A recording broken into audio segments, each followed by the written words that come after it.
FIFA, the Federación Internacional de Fútbol Asociación, is the governing body of international football, revered by billions of fans worldwide. However, beneath its glamorous surface lies a web of corruption that has tainted the organization's reputation and left an indelible stain on this beautiful game. This report aims to explore the depth of the corruption scandals that have plagued FIFA, examining their cases, consequences, and potential solutions. But first thing first, roots of corruption within FIFA can be tracked back to the 1970s when this former president, Joe Havelange, took office.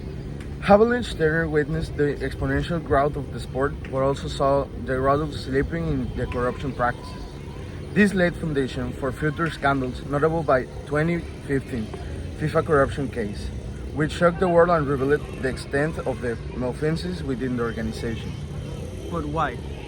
Why would the quote-unquote biggest organization for the biggest and most beautiful sport on the entire world will do such things? Well, FIFA's lack of transparency created an environment ripe for corruption.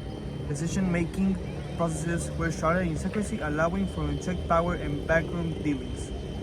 The absence of proper oversight and accountability mechanisms enabled corrupt officials to exploit their positions for personal gain. Also, FIFA's immense financial resources, primarily generated through World Cup as revenues and sponsorship deals, acted as magnet for corruption.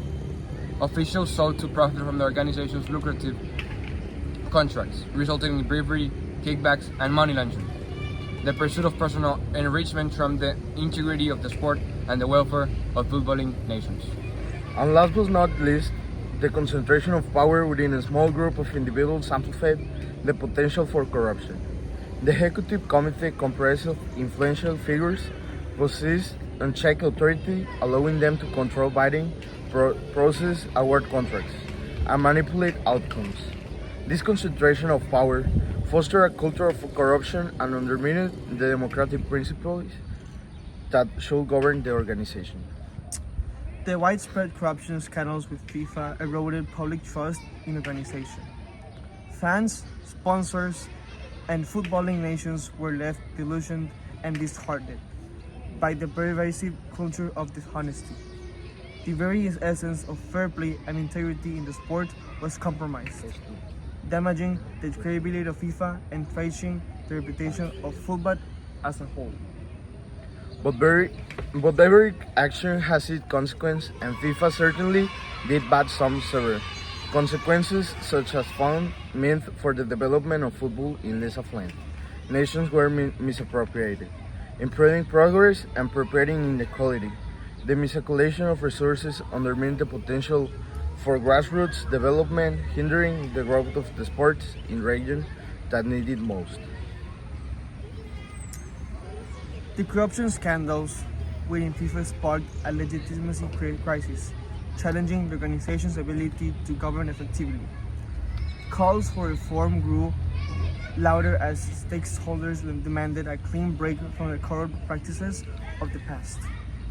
The crisis pushed FIFA to implement internal reforms, but rebuilding trust and restoring legitimacy remains an ongoing challenge. To address the deep-rooted corruption within FIFA, several fundamental changes are necessary. First, implementing a robust and independent anti-corrupt task force within the organization will be essential. This task force should consist of experts from various fields, such as law enforcement, governance, and ethics, who will investigate allegations of corruption, prosecute wrongdoers, and ensure the enforcement of strict ethical standards. Additionally, introducing term limits for FIFA officials along with the transparent and democratic elections will help mitigate the concentration of power and foster a culture of accountability. Strengthening financial transparency by regularly publishing detailed financial reports, ensuring proper auditing, and prohibiting officials from engaging in lucrative personal education on ethical conduct within the sport from grassroots levels to the highest echelons of FIFA will be vital in combating corruption and rebuilding trust. Finally, fostering collaboration with international organizations, governments, and law enforcement agencies to create an unified global approach against corruption in football will further enhance the effectiveness of these reforms.